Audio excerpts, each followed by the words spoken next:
Alright, so the Hoover is available. He's not just beating up Ares in the rank queue at the moment. He's decided to come play a show match. And he's in the green trunks as Egyptians. Up against Tempeyes, who's had a bit of a break off the game, who's in the purple trunks as Greeks. So it's good to see these guys back because they're about second and fourth most attendances in community challenges. It's nice to see a bit of a return to some old favourites. I'm not sure if they've really played a lot of head-to-head matchups. Maybe one in the past? Just take hunting dogs, bro. Come on. Nah, they're probably not going to take hunting dogs because I'm assuming they can put that wood towards fishing. Yeah, Verhoover's already going for a dock. All the way at the back here, actually. He didn't even bother to scout if there was like fish close to shore next to it. But I'm assuming he wants to put it as far back because if you do manage to control the whole waterline, you can even start water trade on this map. It's a bit riskier than, say, Tundra, where the water's inverted. It sits behind the players. So you have to basically proxy your opponent to interrupt their waterline. Any of their gathering, any of their trading. Tempeyes is finding a couple of cows, which could be handy for him later on. I mean, there's an abundance of food on the edges of the map, but it obviously takes committing to the docks. Verhoover's possibly going for a second dock here, but I don't think so. He took this first one really, really early. I mean, he's still got 4 gatherers on the food instead of just 3, so I'm thinking he's probably not going to go double dock before he ages up. Tempeyes looks to be just going straight for the second town center, and then maybe going for the dock. So, what do you guys think of this map? Okay, does it meet standards? Nah, I won't make a big deal out of that. I think next week I might actually, or the week after, whenever I next run Community Challenge, we probably will do mainly just standard land maps, like Equal Footing, Ghost Lake, Sheltered Pass, maybe a Swamp Pass, because I think it's one of the more standard water maps, or Treasure Island, because they're just quite popular. Quite good maps. Because the problem with this map is the gold control can get quite difficult. Players might not actually have a lot of gold over their side of the map.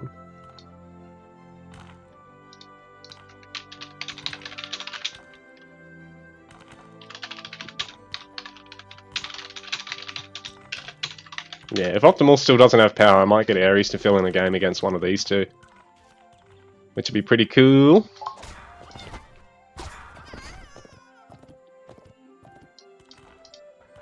Should try and get some games with Eshwar or Coolcat, that'd be awesome. Those guys are fucking solid. Absolute units, bro. I'm not even being sarcastic with that, they're really, really good players. So it'd be good to have a game either between them or with them playing a bunch of other people. Tempeyes is going for the town centre. He's only got 4 villagers headed over to put this down. So it will take a while to build, but at the same time, it does mean he's got a lot of gathering still going on. I'm not sure what the optimal amount of villagers on the TC is. I think it was about 6. Any more than that, you start really cutting into your gathering, but any less than that, the TC just takes ages and it costs you having villagers out early. So Verhoover getting handsaw. He's not getting it from the storehouse he's empowering. Verhoover, what are you doing? No, you've just failed the test. Why? Why are you getting handsaw from a storehouse you're not empowering? It's going to take like an extra... How long do these take? 30 seconds? It's going to take like an extra 4 seconds or 5 seconds to finish. Oh, here we go. He's getting hunting dogs now, but he probably wants to actually move this over onto the TC to get that even faster. Like, ideally, in an ideal world, in a vacuum, right? And now we're talking about terms I don't even really understand.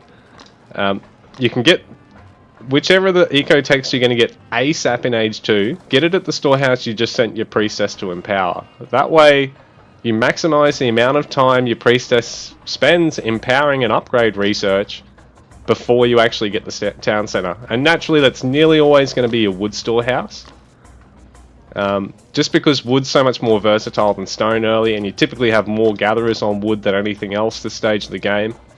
So you empower the wood storehouse, usually get your handsaw or hunting dogs or whatever, straight out of that storehouse, and then worry about getting upgrades out of other storehouses, worry about getting your priestess to empower the TC from there. So I'm not trying to single out Vahuva because he's a better player than I am. It's just funny that he's doing something that isn't all that optimal, that players worse than him often do get right.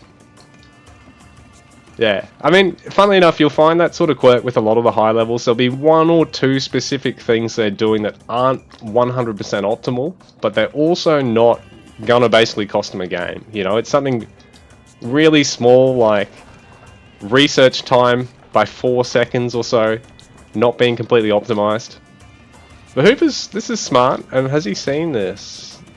Yeah, so he's seen this go down. I don't know if he'll actually be able to see it while the watch post is there. He probably actually needs it a little bit closer, because then he can tell what boats his opponent's making. But Vahuva's already going double dock, adding a guard tower as well, and a warship. So he should be pretty much unsnipeable. He can just gather all this without too much hassle. Tempires really was probably best off going for fishing over the TC, because right now Villager leads favour Vahuva 35 to 28, and on top of that, these are still only one population, but are almost worth 2 gatherers. So Vahuva's effective population, it's sort of like 40 to 30 at the moment, because he's already on, what, 4 fishing boats? Fast Toxotes production is probably not a bad idea, because it lets you actually pick off boats at a distance. I do like this over just spamming melee at this stage. It's just smart. Tempires is pushed in with the bows at the same time, so he's going to be able to, well, with the Toxotes, so he's going to be able to pick off a fishing ship or two. But, ooh, he's going to be a bit slow to try and snipe that villager.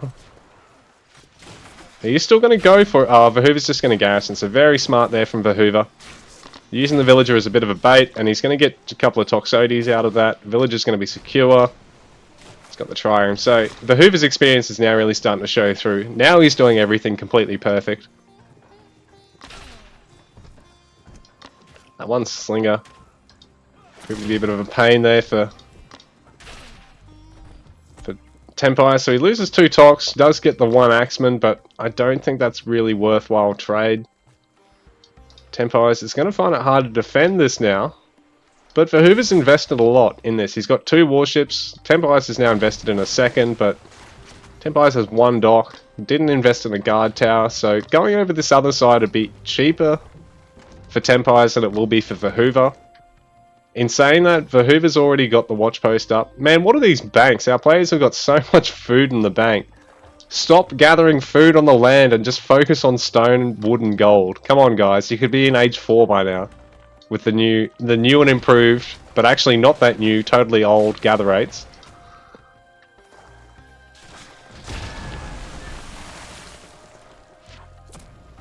Oh, sneaky. Sneaky. He's going to be able to get the fishing boat, is he? Does Vahuva even realise? I don't think he realises yet. Tempires might get this boat. Oh no, no, Vahuva's got it sorted. The Battle of the Ages, here we go. Toxotes is going to fall. So Vahuva's pretty confident he's secured this water. But, oh, is he? Tempires managed to sneak this villager through. He's going to go 2 docks close. Now YOLO, commit for 2, commit for 2, YOLO, just do it. Go ham. Actually, no, he probably shouldn't. There is a tower here already, and these actually do count as ships. So, towers hit for over 100 damage a shot against ships. TCs, like what we saw in that game between Slinks and FF, TCs are only hitting for 35 damage.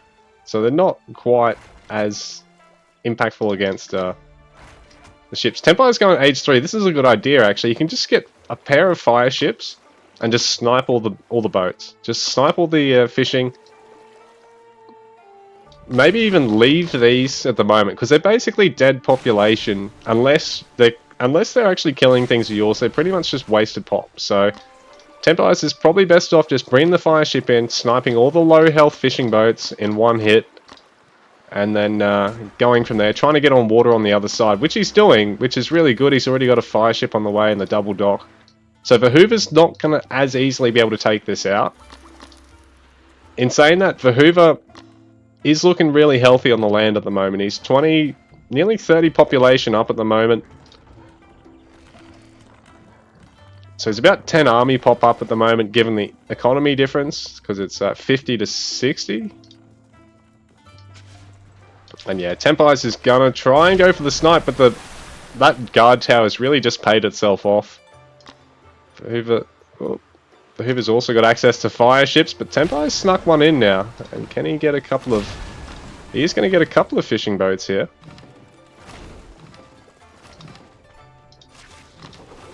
Oh, he picks off a third. So this has started to pay for itself. And he needs to be able to get one more ship to really punish Verhoover, I think. A couple more low ships there. One last fire ship making it out, but it isn't going to really make it anywhere. So Verhoover just cleans that up. So it's a bit rough for Templiers. Verhoover's done a good job at scouting out the top side, but at the same time, I think he's content just to let Templiers have that for the moment. Because if he's got a land advantage, he's best off just focusing on pushing with that.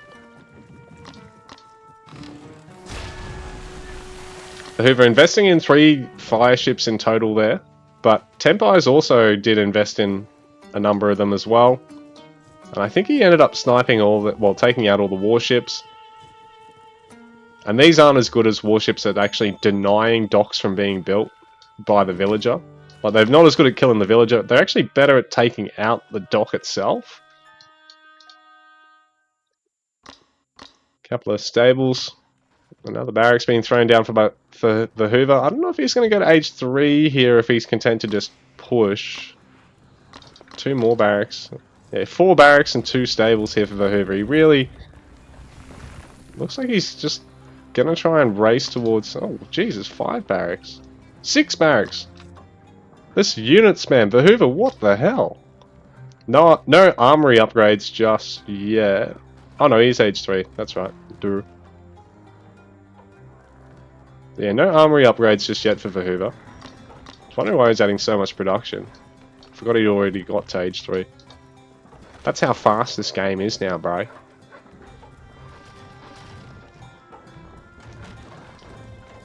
So Templiers in a rough spot. He's managed to recover a little bit because he does have this water here.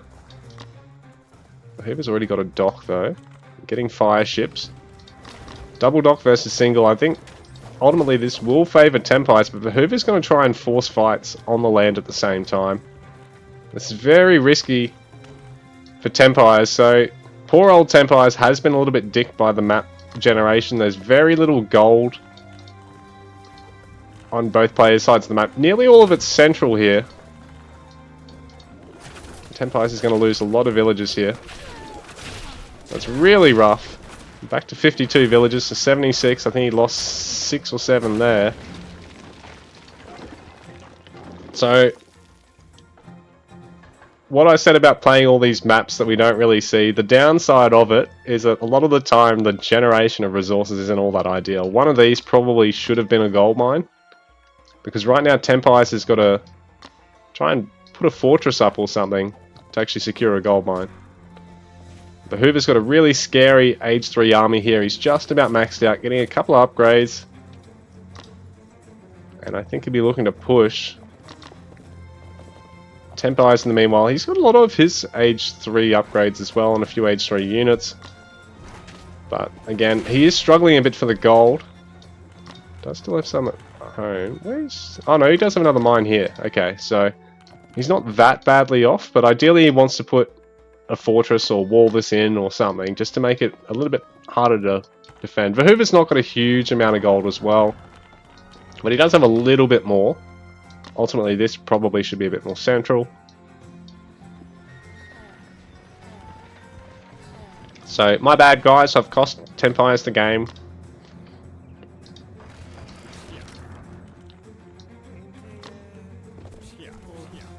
There's a bit of a water skirmish going on here.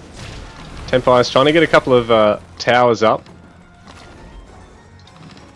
The Hoover only on the single dock, but he did wait to get a bunch of fire ships there.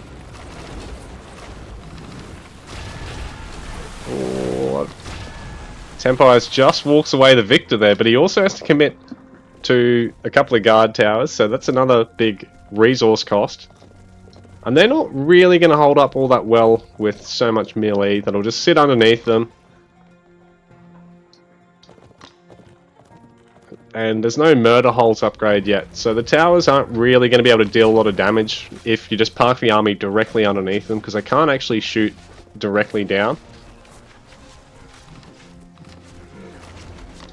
Fire ships are going to make this a little bit harder, but they don't deal a huge amount of damage to land units. They're great against buildings and against ships, but not so great against units. Warships are actually much better at that. So it looks like the Hoover can clean this up. Tempire's establishing a marker line. He's still got gold over here. Finished this top gold mine, but he's got his other one here. Like I said, I mean, if he puts a fortress here, he can protect it. If he puts a fortress here, he can deny this and snatch it off the Hoover, potentially. The Hoover's setting up to go for water trade. He doesn't really have a fire ship, but I suppose if you put a fortress just outside of fire ship range, you can actually pick off a lot of these boats as well. Couple of workshops for the Hoover.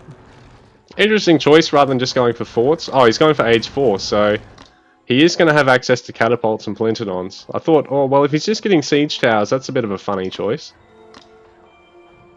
East of Tyre in the mix. These guys are very, very good with their area convert. They're the only thing that can convert areas, and they're the only thing that can convert buildings.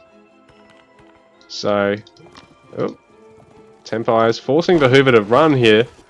I don't know if he's going to get too many villagers for it, though. A lot of people have actually talked about this.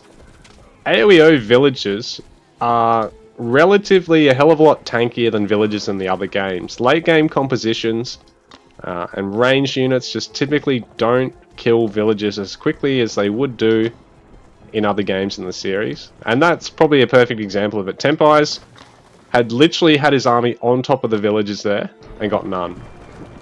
He dealt a fair bit of damage to them, but it's all already been healed up. And yeah, AoE 4 knights and AoE 2 knights as well typically can kill villages really, really quickly. Oh, I don't know if the Hoover's realised this. Tempire's is going for a dock and he's put it right in the middle of all of these boats. There's 9 fishing boats here. Tempire's going to interrupt this. He can actually give himself a bit of breathing room because he's taken the top side now. So his water eco is actually in a reasonable spot. He's going to try and hit that gold mine once again. Tempire's, well, Hoover, sorry, is already on the other side of the map on the gold there. And that's an idea of which gold Tempire's is on. So Hoover's looking to actually push, deal a bit of a killing blow. Tempire's is probably best off just pushing as well. He's well out of position here to defend. So he's best off just maximizing how much damage he can do and potentially getting the Hoover to turn around, because the Hoover's army is massive. I don't think Tempire's wants to fight this head on. And admittedly it will siege better than Tempire's army, but Tempire's can use that melee to get a lot of quick infantry, villager kills.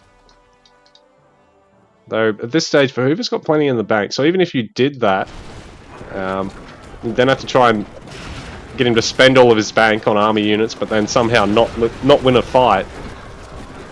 So Tempire's forced to try and take a fight and age down, and down by about 30 population here. The Hoover's just looking really solid with his Egypt at the moment. Big army mass.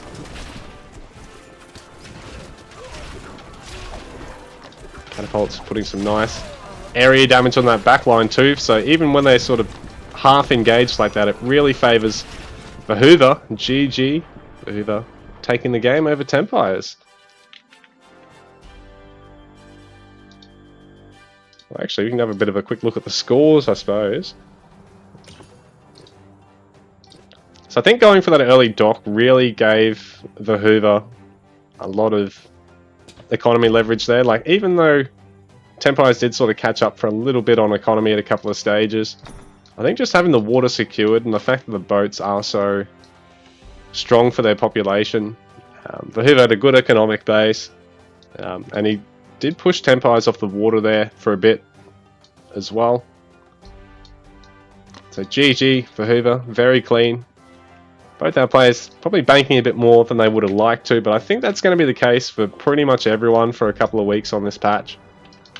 It's just very hard to gather and spend optimally with such a high gather rate. Whereas in the old gather rate, well, the new gather rate that's now been removed, the game is a bit more like the other AoEs in terms of economic pacing.